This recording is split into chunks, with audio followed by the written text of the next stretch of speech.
Ah, the murder mystery. Not just the type of case I'm always being called in for questions on, but also one of my favourite film genres. It's a subsect of films which can keep you on your toes and make you rack your brain as to what the motive was. And of these films, there are a handful that are true classics. Ones that not only kept the audience in the dark, but truly delivered on their reveals. The following entries are blood-stained love letters to the genre and have blown cinema-goers' Sherlock Holmes hats clean off time and again. With this in mind, I'm Jules from Whatculture.com, and these are the 10 greatest murder mystery films that fooled us all.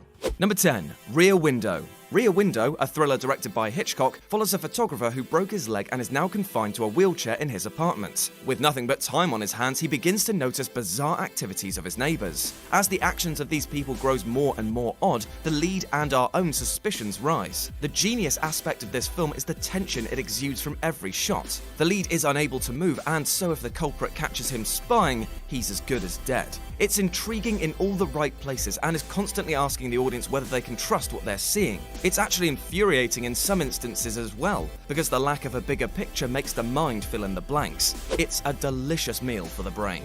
Number 9. The Usual Suspects. Kaiser Soze, one of the greatest revelations in film history. With class acting, writing, and directing, The Usual Suspects was a crime thriller/murder mystery that had our heads spinning even after Kevin Spacey had left the police station. It deals with information in such a brilliant way, making the audience question what they're being told to believe time and time again. As the story shifts, we find our conclusions ever changing, which is a perfect recipe for a murder mystery. It's jaw-dropping when it finally comes together and is rightly held as not only one of the best crime flicks, but as a testament to the acting skills of the cast. Number 8. The Vanishing. The Vanishing follows a lover's obsession over what happened to his girlfriend 3 years ago while vacationing in France. The couple stop at a petrol station to fuel up, and she's never seen again. But what had us hooked as viewers wasn't who the killer was, you actually discover that quite early on, but what actually happened to the man's lover. The question culminates in a scene between the killer and the male lead Rex, when the killer tells him that the only way to learn the truth of what happened is to experience it himself. Now, there are actually two versions of this film, the Dutch original and an American version. Critics panned the US release mainly because the film had a much happier ending, but let's just say the European release wasn't as cheery. Definitely worth a watch. Number 7.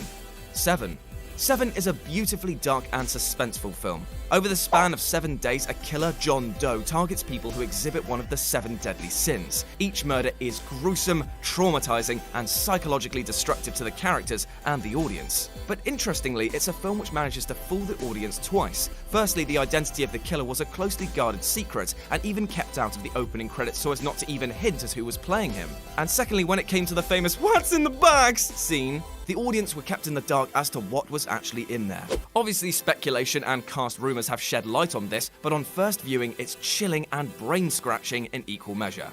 Number 6. Clue.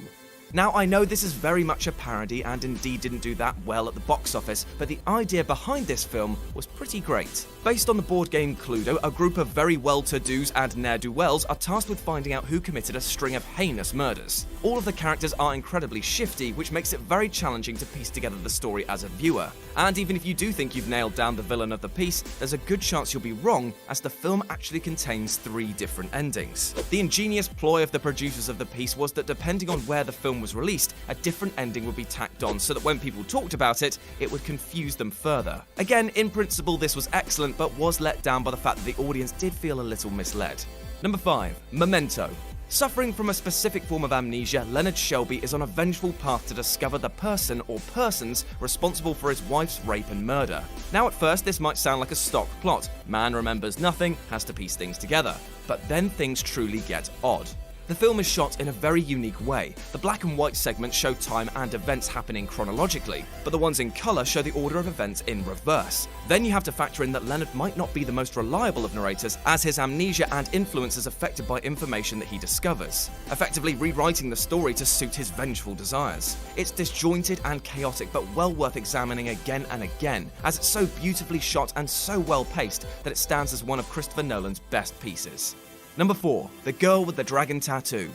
A mysterious disappearance 40 years ago, a list of names and numbers no one can decipher, political intrigue, and a series of murders spanning nearly 20 years. What is not to love about this movie? The girl with the dragon tattoo is filled with twists and turns, and just when you think you have a hold of what's going on, the story takes you for a ride. It's gritty, raw, and completely lacks sentimentality, but that's what draws us in. We know this isn't going to be a happy tale, and you know what? That doesn't matter. Who was the serial killer all those years ago? Where did Harriet mysteriously disappear to? And will there ever be justice for any of these characters? This movie has us right where it wanted us, constantly wondering, never sure, and hoping that somewhere there is happiness for the cast and the audience. A truly important film for the genre. Number 3, Minority Report. Now I know this might feel like a bit of a tone change what with all the sci-fi and action, but at its core it's a whodunit tale of a man trying to solve crime before it happens. It's a fantastically paced film with some seriously heart-racing moments, and while it's not conventional in its approach to solving the crime, it's an incredibly fun journey along the way. The concept is incredibly clever, with the main villain of the piece exploiting the pre-crime system in a very convincing manner, and along with all the twists and turns that you'd expect from such a film, it offers up intriguing postulations on predeterminism, the nature of crime, and even the use of prison as a deterrent. It's a popcorn action flick and a deeper than most title, so it's well worth your attention. Number 2, Chinatown. Even when the truth is revealed, that doesn't always mean that there's going to be a happy ending. Such is the message of Chinatown, which sees private detective Jake Gitz drawn into a world of murder, conspiracy, and drought. It's a film that rarely lets up with its twists, constantly throwing new information around and casting new aspersions on who might or might not be behind it all. Even as the film begins to draw towards its climax, the audience is truly unaware of what will happen next. At this point in the narrative, Jake is on the law's bad side and is accusing some very high-profile people. And as soon as his evidence is revealed, we are taught a valuable lesson. Justice is not always just. As Jake is told, forget it, Jake, it's Chinatown. And number 1, The Big Sleep. I mean, it really had to be this one. When you've got a film that even the writer of the story can't figure out who killed one of his victims, you know it's going to be a brainbender. The film contains some of the most electric chemistry between stars ever put to screen, and its narrative oozes a sense of charm that most films today couldn't even hope to accomplish. As mentioned before, it's deep. Like, really deep. There's so much double-crossing and lies that it becomes incredibly difficult to unravel. But if you let yourself sink into the story, you'll find it so engaging that you'll be drawing conclusions right up until the last moments. A fantastic film that's worthy of the study it receives today on film courses. The Force is with us. Whatculture Star Wars is our brand new channel dedicated to all things Star Wars. We got lists, we got news, we got editorials, we've got ups and downs. We'll be covering everything to do with Star Wars, past, present, and future. It doesn't matter whether you're a prequels kind of person, an original trilogy purist, or if you just really love the sequels. If you love Star Wars, this will be a safe, positive space to come and relax, chug some blue milk, and maybe even have a death stick or two. In the meantime, it would be very droopy McCool of you if you could subscribe to the channel and follow us on social media so you don't miss any of our uploads going forward. That's all for now though. I've been Ewan, and until next time, may the Force be with you. Bye!